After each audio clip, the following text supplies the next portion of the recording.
Hello guys, welcome back to my channel, or welcome to my channel if you are new, and also welcome to Foundation Friday.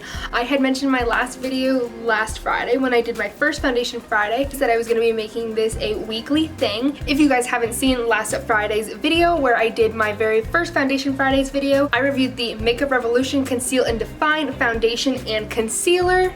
And I also said in last week's video that I was going to be alternating between drugstore and high-end because some people really like using drugstore foundations. They're affordable and some of them work great, whereas others really like to stick to strictly high-end foundations. They just think they work better, or you like both. This one I am doing today is the Estee Lauder Double Wear Stay in Place Foundation. It's still in the box, so I'll take it out and show you here. Now, like I said, this is a higher-end foundation, so it's going to be a little bit more expensive. I did try this foundation probably about 3 years ago, I think, and I think I liked it. At first, when I first tried it, I didn't like it. I was on a huge hunt for full coverage, and this does have a lot of coverage. I remember it being a medium to full coverage foundation, definitely buildable, it being super lightweight. Okay, before I talk any more about the foundation, let's get right into this video. Can we just say this is the first video in a while that it actually looks like I'm wearing a shirt, which I actually am. I'm wearing like this cute little jumper thing. If you haven't seen my Shein haul on my Life of Sky main channel, go ahead and watch that. I'm wearing that jumper. Super cute, super comfortable, absolutely love it. I thought I'd change it up a little bit. Also, my hair isn't up, it is down with this cute little clip in it. I know, so cute. All right, back to the foundation. Like I said, we're doing the Estee Lauder Double Wear Stay in Place Makeup Foundation. Like I said before, I haven't tried this foundation before, and by the end of it, I actually did really like it. I got it in shade 1 and 2. I think that's what the shade is. So let's start with the price. So this retailed for, I think, $55. So like I said, it's a little bit more pricey than the one that I had tried last week, but it is a high-end foundation. So I'm gonna read on the back what it says. So it says that it's for all skin types, proven 24-hour staying power, looks fresh and flawless. Oh my god. Stays color true, feels lightweight and so comfortable you won't believe it's long wear, transfer resistant, lasts through heat and humidity, medium to full coverage, matte finish, won't clog pores, oil control, oil free, fragrance free. So this foundation contains 1 fluid ounce or 30 milliliters. Surprisingly, the bottles look deceiving, but the Double Wear actually has more foundation in it than this one. I think it's because this one doesn't have a pump or anything with it. You just pour it out, which leaves more room for foundation, whereas this one has a big doe foot applicator that has to go inside, so you can only fill it up so much, else it would overflow. That's one thing that I do want to talk about with this foundation, is that it does not have a pump. I do prefer my foundation to have a pump. I don't know if you can buy one separately, but I know that this one just screws up and the foundation is right there, which can be messy. Then you have to pour it on something, on your hand, on a plate, which I don't necessarily like. I'd rather just have a pump. You can pump it right on your face, right onto your foundation, or on the back of your hand if you really wanted to, or a plate. But at least with that one you have the option, whereas this one you don't. You do have to pour it somewhere. So for testing this foundation, I will be applying it with a brush, my Morphe M439 brush, as well as my beauty sponge. I prefer to apply my foundation with a beauty sponge. However, some people like to apply it with a foundation. I want to show you guys both. My foundation brush is clean, so I shouldn't have to worry about streaking or anything. I just finished cleaning it and let it dry. And then my beauty sponge, as you all know, it just applies it in stamping motion. I already primed my face with the Tatcha Silk Canvas, which, by the way guys, if you guys want to try the Tatcha Silk Canvas, I have the mini like sample tester size of it. This stuff is amazing and you get so much of it. I have had this and using it almost like every single time I do my makeup since December, I believe, and it doesn't even look like I've touched it at all. You get so much product in here, so if you ever want to try it, and you know how when you're cashing out at Sephora and you're waiting in line, they have all like the little like sample size ones or like smaller versions of them. I do highly recommend trying this. It is definitely worth it. So I'm gonna go ahead and pour this onto the back of my hand without pouring out too much. It could possibly be too much, so I put about that much onto the back of my hand. I do remember this being super thin, but that also means it's also super lightweight, which is nice. So I'm going to go ahead first. Let's try and get some of this hair out of here. I have like these awkward bangs. We're just trying to keep these bad boys tamed. Doesn't seem to really be working out too well. Okay, let's just...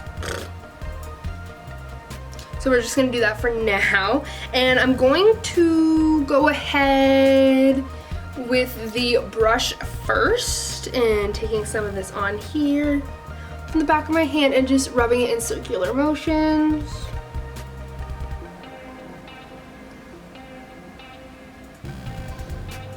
Again, I did not do too bad with this color match.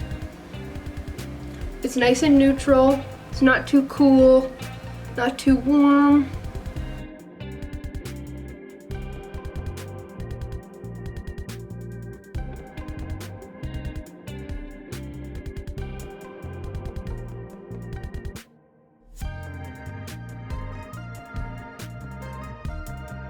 So far, it does not have as much coverage as I would like my foundation to have. Oh, this is making me mad. Okay, whatever. So I'm gonna bring you guys in a little bit closer. So far, this foundation does not have as much coverage as I would like. It's not streaky, but it does claim to be a medium to full coverage. I would definitely say that it's medium, but I would not say that it's full. You can still see my redness here, some of the acne on my chin. So I'm actually going to skip the rest with the brush, and I'm just gonna go right into my beauty blender and try to cover up some of those spots.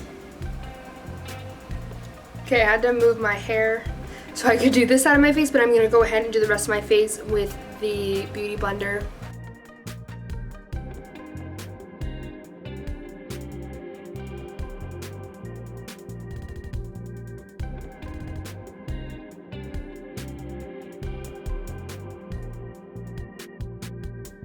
Okay, so I finished doing the rest of my face. As you can see, it's not really, it hasn't dried down yet, so I can't really say it's matte because honestly it's not right now. Now the foundation was buildable. As you can see, the redness on my cheeks is gone.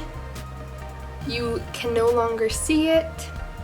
The acne is covered, and like I said in my last video, you can cover up redness, but you cannot cover up texture, or you can cover up pigmentation and color, but you cannot cover up texture. If you have texture to your skin, it will always be there. Doesn't necessarily matter what primer or foundation you use, it will basically always be there. All right, now I'm gonna be going into the Catrice Liquid Camo Concealer in Fair, and just putting this under my eyes.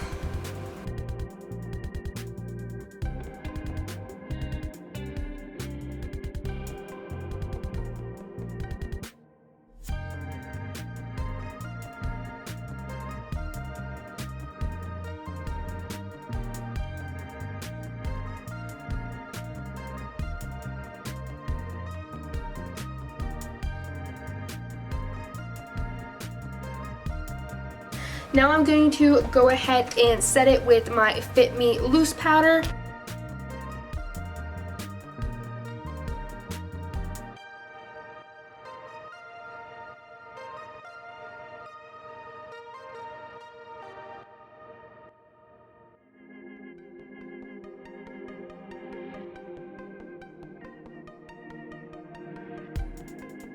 Okay, so it's looking really nice since I set it. I think I could have done with a little bit of a lighter shade. However, like I said, the testers are not out at Shoppers right now, and this is where I picked up that foundation. So the only thing that I could do was look at it and kind of take a guess as to what my shade would be.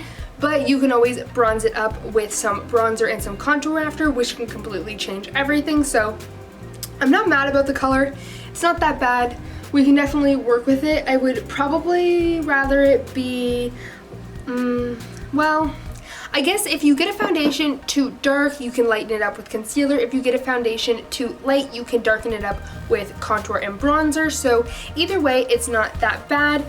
I'm gonna go ahead and do the rest of my face off camera, and then I will be back to show you the finished results.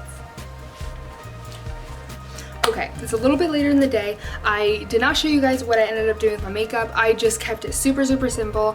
I had to work. I just put on some mascara. I didn't even do my eyebrows, highlight, blush, everything else. I worked an 8-hour shift, so this has been on 8 hours, which is a pretty typical normal day, I guess. A school day, a work day, whatever. So I have a couple things to say about this foundation. Do I love it? Do I hate it?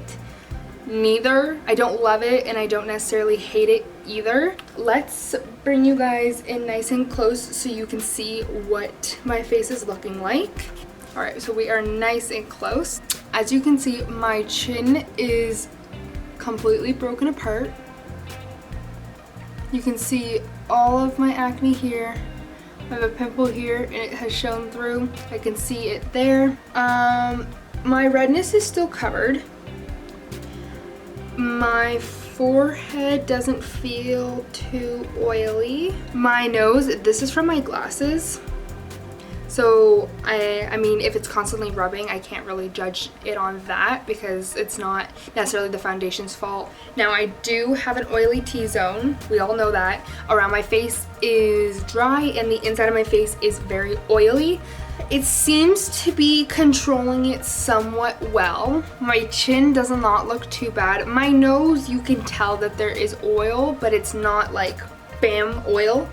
Overall, I don't think the foundation's bad. With touch-ups and things like that throughout the day, I think it still looked great. I ended up setting my face with the Fit Me loose powder, and then I actually went in with a setting spray, and I used the Sports Fix Makeup Revolution Extra Hold Makeup Fix Spray, this one right here, and I actually do really like this one. Now, this foundation does claim on the back of the box, it says proven 24-hour staying power, looks fresh and flawless, stays color true.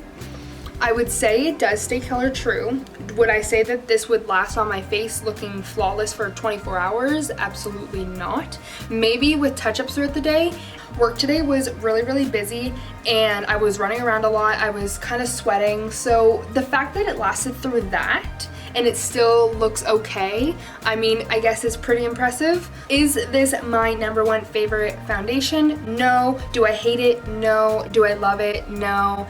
It's okay. Do I still think that my Maybelline 24-Hour Super Stay Foundation is better? Yes.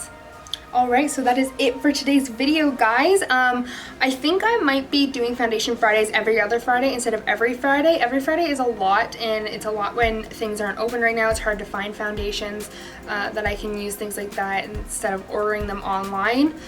Things are starting to open up, which makes it a little bit easier, but I'm going to do every other Friday, maybe. We'll see. I might try and do every Friday, but let's say we're gonna be doing this every other Friday. If you guys enjoyed this video, please give it a thumbs up, subscribe to my channel down below, and leave me a comment of any other video ideas that you guys would like to see me do, or any other foundations that you guys would like to see me try. I have a couple lined up already. I want to try the L'Oreal Infallible foundation. I don't know like the actual name, L'Oreal Infallible, and then I want to try a Pacifica one. I don't know if you guys have heard of Pacifica. It's a new brand at Shoppers that we just got, and I want to try that one. I want to try the Fenty Beauty foundation because I haven't tried that one yet. I want to try, there's a bunch of different ones, but if there's one that you particularly would like to see me try it, leave it in the comments down below. Subscribe, like, I think I already said that. Go follow all of my socials. They'll all be linked down below. I'll have my Instagram, both of my Instagrams, my main Instagram and my makeup Instagram. I'll have my Twitter, my TikTok, and my Twitter and my TikTok. That's it. That's all I have. And I hope to see you guys in my next one. Bye, guys.